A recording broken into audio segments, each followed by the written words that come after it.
शकुनी एक ऐसा नाम जो इतिहास में केवल एक पात्र नहीं बल्कि एक प्रतीक बन चुका है। प्रतीक है छल, प्रतिशोध, राजनीति और सूक्ष्मतम विनाश का।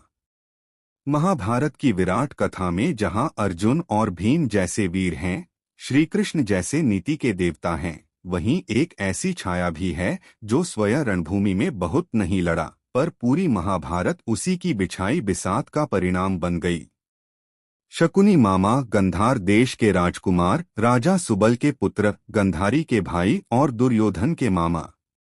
लेकिन उसके इन परिचयों के पीछे छिपी कहानी कहीं अधिक गहरी, मर्मांतक और चौंकाने वाली है। गंधार एक समृद्ध राज्य था, बुद्धि, रणनीति और संस्कारों का केंद्र। वहीं जन्मा शकुनी बचपन से ही राजनीति, गणित और तंत्र की शिक्षा में पारंगत हो गया था। उसकी बहन गंधारी, जो उसकी आत्मा समान थी, एक साध्वी प्रकृति की कन्या थी। जब भीष्म पितामह ने हस्तिनापुर के अंधे राजकुमार धृतराष्ट्र के लिए गंधारी का विवाह प्रस्ताव भेजा, तो शकुनी और उनके पिता सुबल को यह गवारा नहीं हुआ। एक राजकुमारी, जिसे सर्वगुण संपन्न माना जाता था, उसे एक नेत्रहीन पुरुष के साथ बांध देना उनके आत्मसम्मान पर सीधा आघात था। परंतु जबरन राजनीति और शक्ति के नाम पर यह विवाह संपन्न करवा दिया गया। शकुनी इस विवाह को कभी स्वीकार नहीं कर सका। उसकी आंखों में अपनी बहन के लिए अपमान की आग जल उठी और उसने उसी दिन मन ही मन संकल्प लिया कि हस्तिनापुर को इसकी कीमत चुकानी होगी। विवाह के कुछ समय बाद की एक कथा, जो मुख्य महाभारत में नहीं परंतु पुराणों और जैन ग्रंथों में मिलती है, शकुनी के क्रोध को और स्पष्ट करती है। इस कथा के अनुसार जब राजा सुबल और उनका परिवार हस्तिनापुर आए, तो धृतराष्ट्र ने उन्हें बंदी बना लिया। उन्हें एक काल कोठरी में डाल दिया गया और जानबूझकर बहुत कम भोजन दिया जाने लगा, ताकि वे भूख से धीरे धीरे मर जाएं। हर दिन केवल एक मुट्ठी चावल दिया जाता था, जिसे राजा सुबल ने आदेश दिया कि केवल शकुनी खाए, ताकि वह जीवित रह सके और भविष्य में अपने परिवार के अपमान का प्रतिशोध ले सके। कहा जाता है कि उस अंधेरे काल कोठरी में अपने भाइयों की हड्डियों से शकुनी ने जादुई पासे बनाए, जो उसकी इच्छा के अनुसार चलते थे। ये पासे उसके बदले का सबसे बड़ा अस्त्र बन गए। इसके बाद शकुनी ने दुर्योधन को अपनी राजनीति की बिसात में मोहरा बनाना शुरू करे। उसे बचपन से ही पांडवों के विरुद्ध ईर्ष्या, गर्व और अधीरता का पाठ पढ़ाया। शकुनी ने दुर्योधन के अंदर यह भर दिया कि सिंहासन केवल शक्ति से पाया जा सकता है, नीति से नहीं। उसने उसे यह यकीन दिलाया कि पांडव उसके शत्रु हैं और यदि उसने उन्हें समय रहते मिटाया नहीं, तो वे ही हस्तिनापुर की गद्दी पर बैठेंगे। दुर्योधन की सोच शकुनी के मन के अनुसार आकार लेने लगी। एक ऐसा युवा जो मित्रता कर सकता था, धीरे धीरे एक ऐसा शासक बन गया जिसे केवल एक ही चीज दिखाई देती थी, पांडवों का पतन। महाभारत की सबसे काली घटनाओं में से एक, लाक्षागृह, भी शकुनी की ही रणनीति थी। युधिष्ठिर को वाराणवत भेजा गया और वहां उन्हें एक ऐसे महल में ठहराया गया जो लाख और मोम से बना था, आग पकड़ने वाला। योजना थी उन्हें रात में जिंदा जला देने की, परंतु विदुर की सतर्कता से वह विफल रही। लेकिन यह विफलता शकुनी की चालों को कमजोर नहीं कर सकी। उसका सबसे बड़ा दांव अब आने वाला था, जुए का खेल। कहा जाता है कि शकुनी के पासे केवल उसके कहे अनुसार चलते थे।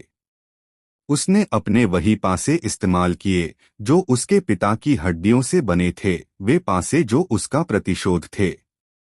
उसने युधिष्ठिर को आमंत्रित किया, एक धर्मराज को जो राजधर्म निभाने के लिए हर खेल खेलने को तैयार था। युधिष्ठिर ने खेल स्वीकार किया, पर यह एक सामान्य जुआ नहीं था। यह एक ऐसा खेल था जिसमें पांडवों ने अपना सब कुछ हार दिया, राज्य, धन, स्वयं को और अंत में द्रौपदी को भी। शकुनी की चालों ने धर्मराज को भी मोहरा बना दिया। जब द्रौपदी सभा में लाई गई और उसके वस्त्रों को खींचा गया, तो शकुनी की आंखों में वह पागल हंसी थी, वह हंसी जिसने दर्शाया कि वह केवल खेल नहीं खेल रहा था, वह हस्तिनापुर के अभिमान को नंगा कर रहा था, अपनी बहन के लिए, अपने राज्य के लिए, अपने अपमान के लिए। द्रौपदी का चीरहरण महाभारत की सबसे दुखद घटना थी, परंतु यह वही घटना थी जिसने महाभारत युद्ध की नींव रखी। शकुनी ने न केवल पांडवों को अपमानित किया, बल्कि उन्हें इस स्तर तक धकेल दिया कि अब युद्ध टालना असंभव था। युद्ध शुरू हुआ और शकुनी उसका भी एक अदृश्य सूत्रधार बना रहा।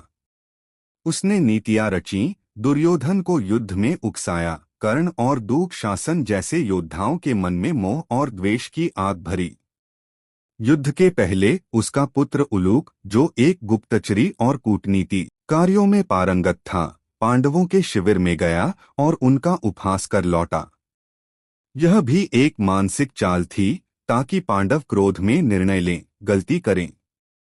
युद्ध में जब धीरे धीरे कौरव पक्ष हारने लगा, तो शकुनी समझ चुका था कि अब अंत निकट है।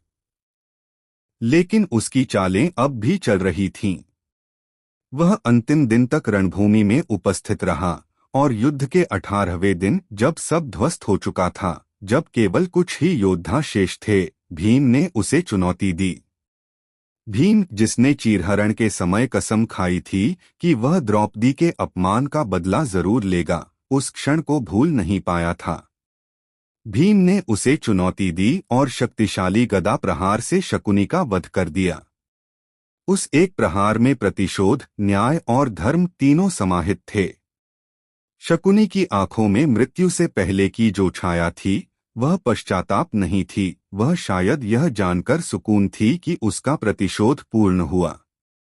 लेकिन क्या शकुनी केवल एक खलनायक था, या वह एक पीड़ित था जिसे अन्याय ने राक्षस बना दिया? यह प्रश्न आज भी बहस का विषय है। कुछ परंपराएं कहती हैं कि उसे मृत्यु के बाद भी शांति नहीं मिली, क्योंकि उसने धर्म की मर्यादा को तोड़ा। वहीं कुछ दार्शनिक उसे राजनीति का पहला यथार्थवादी मानते हैं, जिसने आदर्शों की दुनिया में सत्य का विष डाला। शकुनी ने स्वयं कोई हथियार नहीं उठाया, पर उसकी बुद्धि ने करोड़ों तलवारों को चलाया। उसने स्वयं किसी को नहीं मारा, पर उसकी चालों ने पूरे कुरुवंश को मिटा दिया। वह नायक नहीं था, न ही साधारण खलनायक, वह महाभारत की सबसे जटिल, सबसे सूक्ष्म और सबसे प्रभावशाली शक्ति था। एक ऐसा व्यक्ति जो एक बहन के आंसू से जन्मा था और एक महायुद्ध का कारण बना। चैनल को लाइक और सब्सक्राइब करें और दोस्तों के साथ